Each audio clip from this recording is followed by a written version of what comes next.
बारात घर आ चुकी थी। बहू को उतारने की तैयारियां जोर शोर से चल रही थी। ननद नेग लेने के लिए द्वार पर खड़ी हंसी ठिठोली कर रही थी।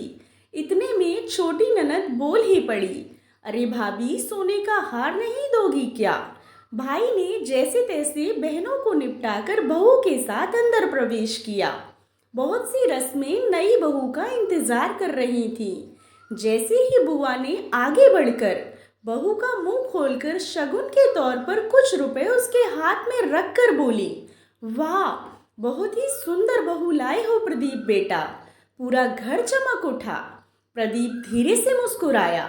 फिर बारी बारी से सभी औरतें मुंह दिखाई के लिए आगे आने लगीं। सबने कुछ न कुछ उपहार दिए। माँ ने बड़ी उदारता से पैरों की पाजेब पैर में पहनाई। इतना प्रेम और स्नेह पाकर रश्मि फूली नहीं समा रही थी।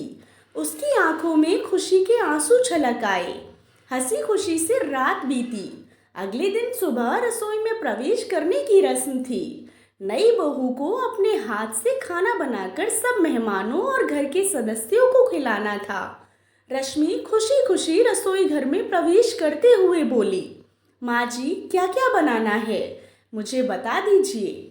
छोटी बहन भी साथ में मदद के लिए आने लगी तो माँ जी ने हाथ दिखाते हुए कहा, सुनो, आज कोई भी हाथ नहीं लगाएगा। आज उसकी परीक्षा की घड़ी है। देखें तो इसकी माँ ने क्या क्या सिखा कर भेजा है। प्रदीप बीच में बोल पड़ा, अरे माँ, वह तो पढ़ने लिखने वाली लड़की है, भला उसको इतना कहाँ आता होगा।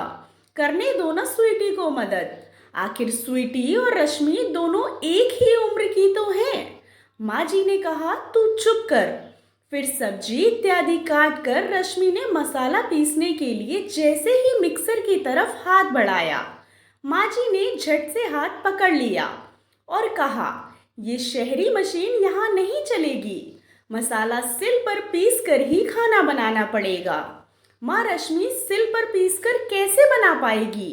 प्रदीप ने फिर कहा, क्यों, हमने नहीं बनाया था? हमने तो 100 लोगों का खाना बनाया था। अगर आज नहीं कर पाई रसोई की रस्म तो आगे का बोझ कैसे उठाएगी? आज कोई हाथ नहीं लगाएगा। मन भारी करते हुए रश्मि ने किलो भर मसाला सिल पर जैसे तैसे करके पीसा और माँ जी बीच बीच में टोके जा रही थी, थोड़ा और बारीक पीसो, पहले कभी नहीं पीसा क्या? माँ ने सिखा कर नहीं भेजा। मसाला पीसते पीसते उसके हाथों में छाले पड़ गए और आंखों में आंसू आ गए, क्योंकि शादी से पहले कभी उसने सिल का इस्तेमाल नहीं किया था। और वह सोचने लगी, जब मिक्सी से मसाला पीसना ही नहीं था तो दहेज में मिक्सी मांगी ही क्यों थी? सारे मेहमान खाना खाकर चले गए, पर रश्मि के हाथों के छाले किसी ने नहीं देखे।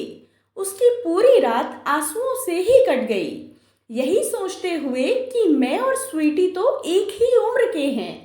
फिर क्या मंगलसूत्र पहन लेने मात्र से मैं बड़ी हो गई? क्या ऐसे ही रसोई घर और रीति रिवाज में पिसती रहेगी?